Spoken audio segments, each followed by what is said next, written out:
Support comes from Mosby Building Arts. This year, put your trust in Mosby Building Arts for fresh designs and the elevated remodeling experience you deserve. Inspiration at callmosby.com. From St. Louis Public Radio. This is the Politically Speaking Hour on St. Louis on the Air. I'm Jason Rosenbaum. As House Majority Leader, State Representative Alex Riley of Springfield has the great power and great responsibility of deciding which bills get debated in his chamber. And this time next year, Riley will likely become one of the most powerful political figures in Missouri state government when he becomes the Speaker of the Missouri House. Before he gets to that point, though, Riley will need to get through a 2026 legislative session that could be defined by a tough budgetary situation and potential roadblocks in the Missouri Senate. And it's also unclear just how large the GOP House majority will be, given national polling showing a sharp downturn in fortune for Republicans. Riley joins us from Springfield to talk about his legislative philosophy and how he sees the rest of the year going for Missouri House Republicans. Leader Riley, welcome to the Politically Speaking Hour on St. Louis on the Air. Thank you so much for having me. Before we talk about issues and politics, tell us a little bit about yourself. Who is Alex Riley, and how did he get involved in Missouri politics? Yeah, I appreciate that. So I am an attorney here in Springfield. I do a lot of work with businesses, business owners, people who want to start businesses, and really help them navigate every step of the legal process. More importantly than that, though, my favorite hat that I wear is I'm a dad. I've got 4 little kids. I've got a 6-year-old boy, a 5-year-old girl, a 3-year-old boy, and then a new-ish 4-month-old little girl. I was gonna make some sort of joke about how having 4 kids is probably like wrangling legislative votes, but does that fact that you have lots and lots of kids make you well suited to be Speaker of the House? You know, it's kind of funny because there is some overlap in the skill set. The way some legislators can react sometimes can look a little bit like toddlers. So I do think there is some overlap there. I don't think you had any competition when you were like seeking out the speakership. You kind of were elevated by acclamation. Is that correct, or was this like a bruising process to get here? So you are correct. At one point in time, there was another person who was looking at it. He ended up deciding to do something different.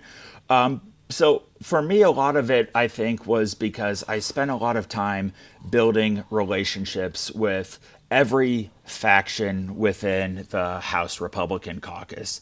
And as you know, we have a lot. It's not really true that we just have a Republican supermajority. Where everyone thinks the same and votes the same way. We really have more like 4 or 5 or 6 different factions that see the world very differently. And for me, what I wanted to do was focus on bringing those factions together as much as I can around the shared policy goals that we have. Because even as different as the factions in the House are, and as different as the different parts of the state are geographically, we all have things in common. And I wanted to focus on those things that we have in common, working towards getting those policies done.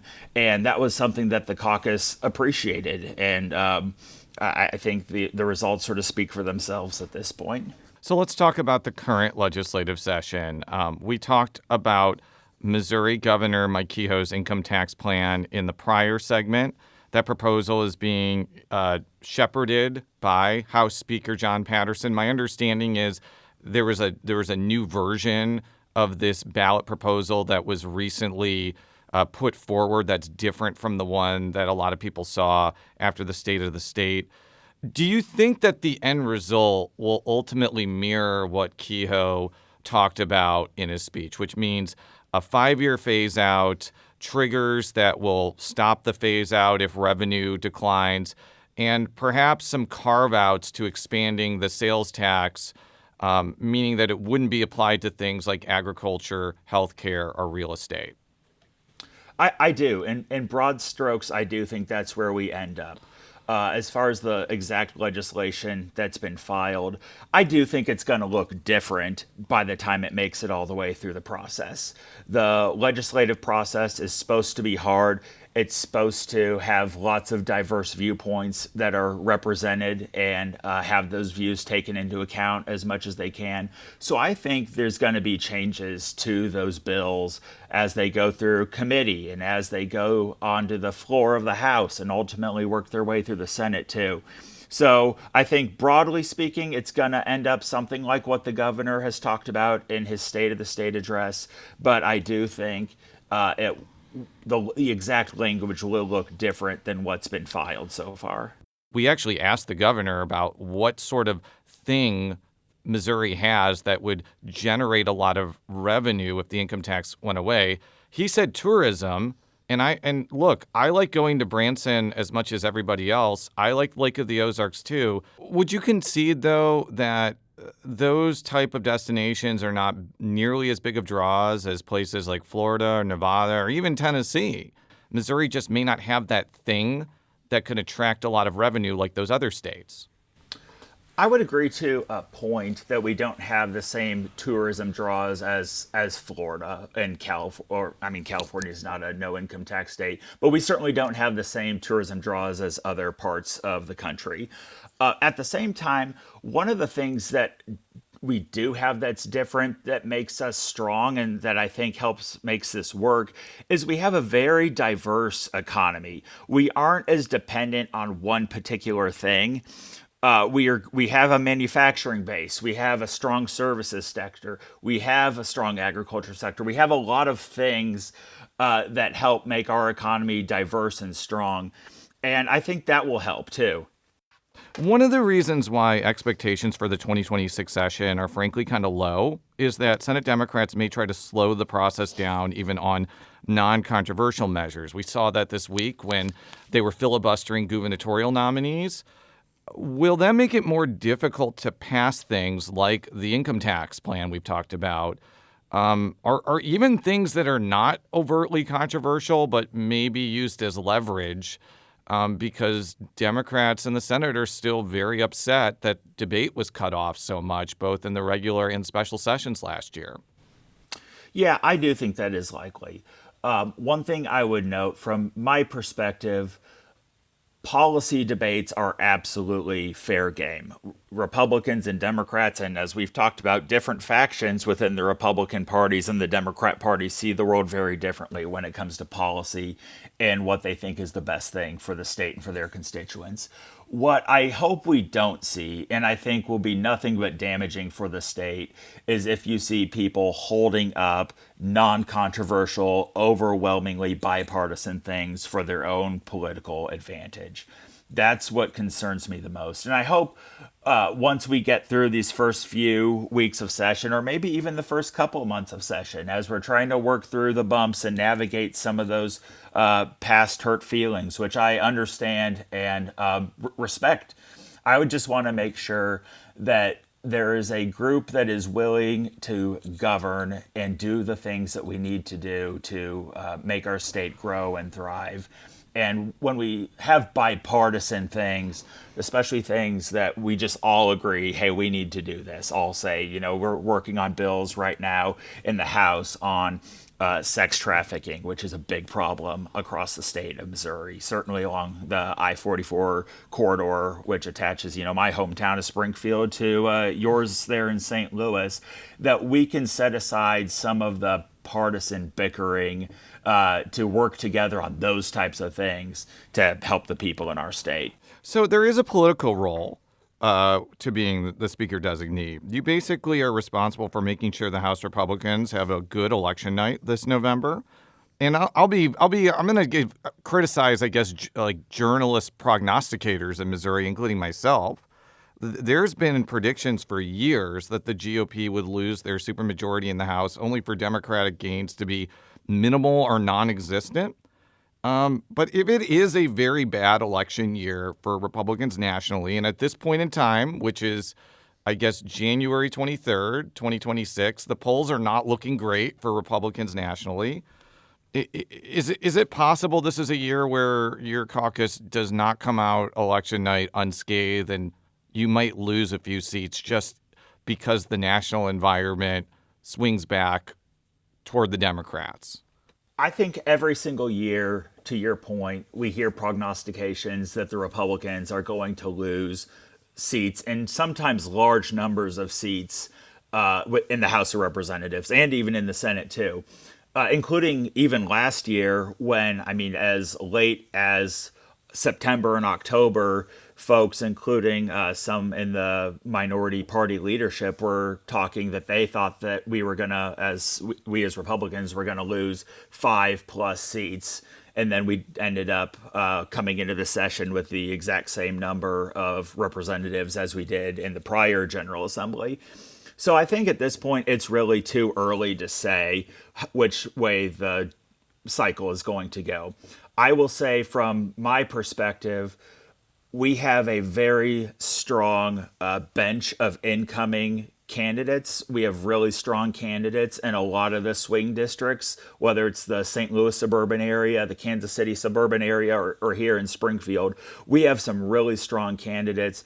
Our fundraising has been stronger than it's been for a very long time. So without question, there are going to be things that happen at the national level that we can't control and that will absolutely have an impact on elections here in Missouri. But as far as the things that we can control with our candidate recruitment, with our fundraising, we are far and above where we have been in the past at this point in an election cycle. So I think going in, we are well positioned. The big things on the ballot are going to be these ballot initiatives that Republicans have put forward. You have this proposal that would repeal much of an abortion rights initiative that voters approved in 2024. You have another measure that would restrict constitutional amendments that are put forward to the voters through the initiative petition process. You may have this income tax plan that's put up for a vote. You may have the congressional map that you all passed in the special session go up for a referendum.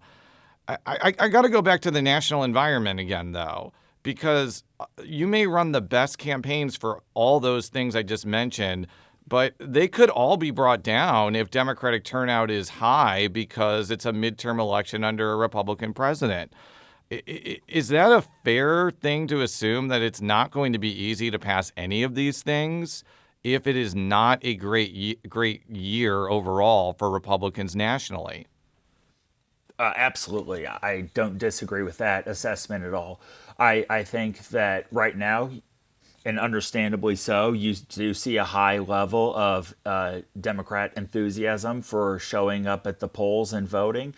So, yes, I think that's true. Without some really compelling thing at the top of the ballot that will drive out Republican turnout, that is going to be a tricky dynamic for us that we're going to have to navigate. And we've done that before. We've had plenty of other tricky election cycles, and like we've talked about, how we've overperformed in those. But yes, you are correct. That is a tricky dynamic for us. State Representative Alex Riley serves as Missouri's House Majority Leader and is slated to become Speaker of the Missouri House next year. Representative Riley, thank you so much for joining us today. Thank you very much for having me.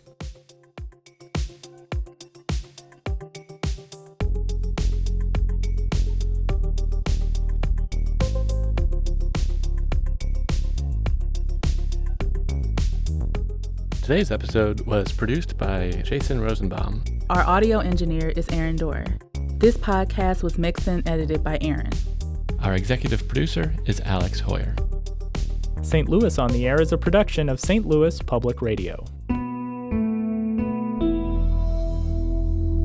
Understanding starts here. Do you find yourself regularly listening to episodes of St. Louis on the Air? Suggest us to a friend you think might enjoy our conversations. And leave us a review and rating on Apple Podcasts on the App Store. It's the simplest way to help people discover our show. Thanks. St. Louis Public Radio is a member-supported service of the University of Missouri St. Louis.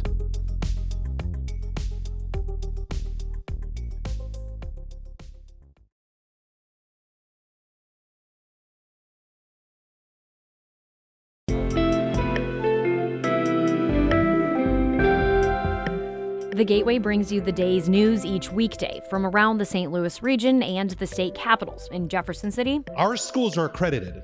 We don't need this bill. And Springfield. How many more years must pass before lawmakers see time is of the essence? I'm Abby Larico. Join me each weekday for The Gateway on the STLPR app or wherever you get podcasts.